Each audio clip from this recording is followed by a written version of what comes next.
Cultivating Harmony. Today we're going to be talking about the Bazi for the month of July, which is the Chinese astrology.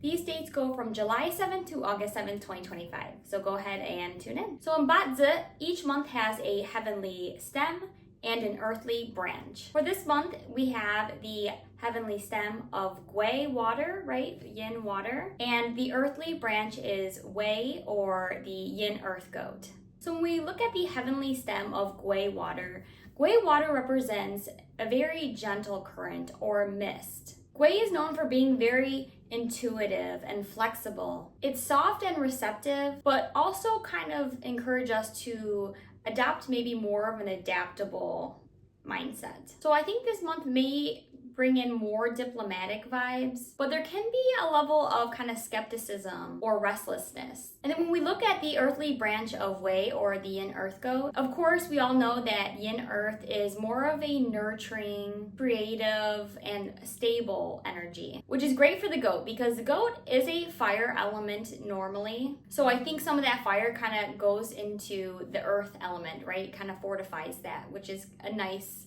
I think, balance to the fire, water, earth elements we have going. The goat naturally is empathetic, more cooperative, and even artistic. So I think naturally with any kind of summer season, we have a level of growth, but this one's really gonna be more stable and more supported. And we know, of course, that the goat is the closing zodiac sign for the summer, because after August 7th, we actually go into fall, and according to Bazi in Chinese medicine. We also have some hidden elements for the month. We have yin earth, yin fire, and yin wood. So again, more kind of gentle, more adaptive, more receptive, flexible energies. So again, a lot of earth, a lot of more like stability, kind of nurturing. So more of a stable month. I don't really think there's gonna be anything that kind of rocks our socks off this month, even though we are in the fire season. I think some of that kind of aggressive, more damaging, or harmful energy is kind of mitigated with it being drained down through the earth element. You have the yin fire as a hidden element, which just helps to bring some warmth,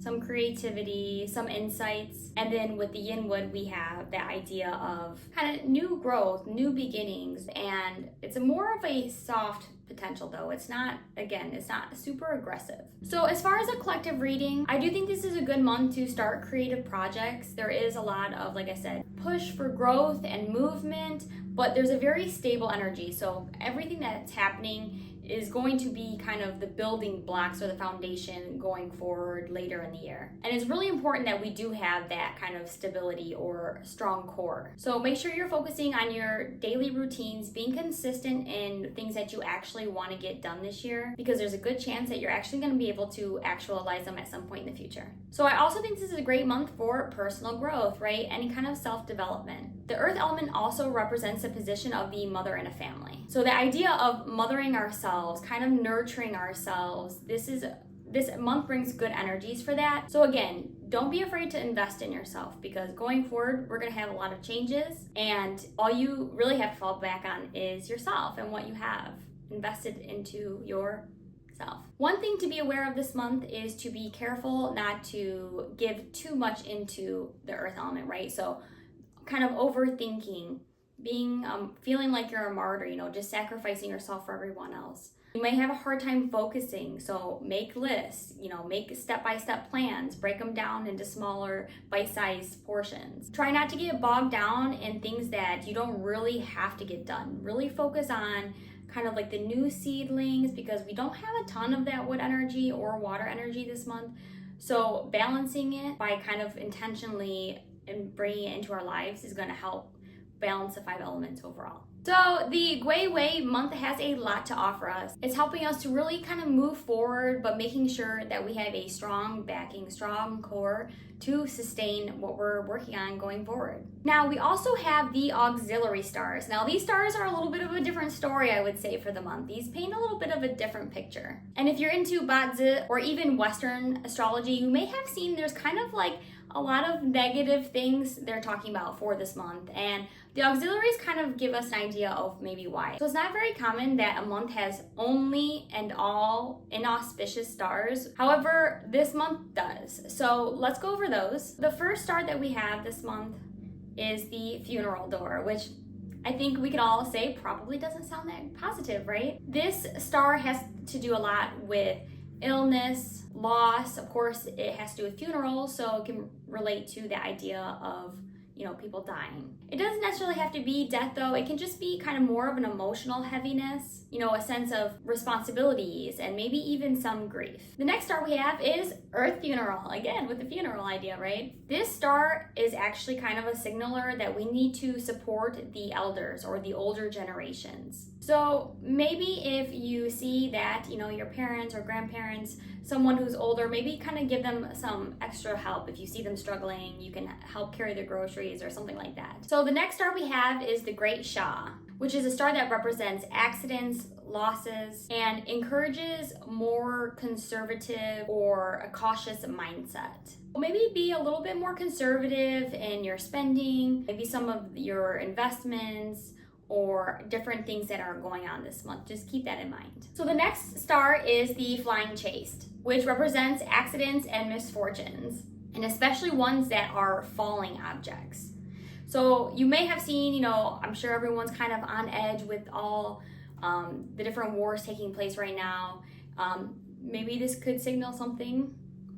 Like I said, I'm not really a fear monger, so I don't want to, get into too much prediction in that way. But this does signal some type of unforeseen event. The next star we have is the Moon Shah, which represents emotional turbulence. Of course, the moon is often related to kind of like our emotions, our internal world. So it would probably be wise to maybe do a little bit more introspection this month, figure out what is really important, make your priorities more known, is what you're spending your time, your money, your energy on really an actual priority, or maybe you came a little bit out of alignment. The next star is the Leopard Tail, which represents hastiness. It brings kind of an impatient and more aggressive or conflictive energy. So it might be wise this month, if you find yourself in a situation that's really kind of stirring up strong emotions, or, there's kind of chaos going on around you, to remember to just breathe and maybe, take a step back. Sleep on it overnight before you kind of say something or react. We really want to be mindful of how we're responding to things this month. And the last star this month is Separating Edge, which represents miscommunications that lead to emotional distance, right? Cutting edge. We kind of think of like that separation, right? Something harsh that is kind of separating two sides or two things. Maybe in the heat of the moment this month, we're going to stay calm, whether it's about politics or business or whatever it is. Kind of just keep that idea in your mind that there's going to be a lot of things that trigger you.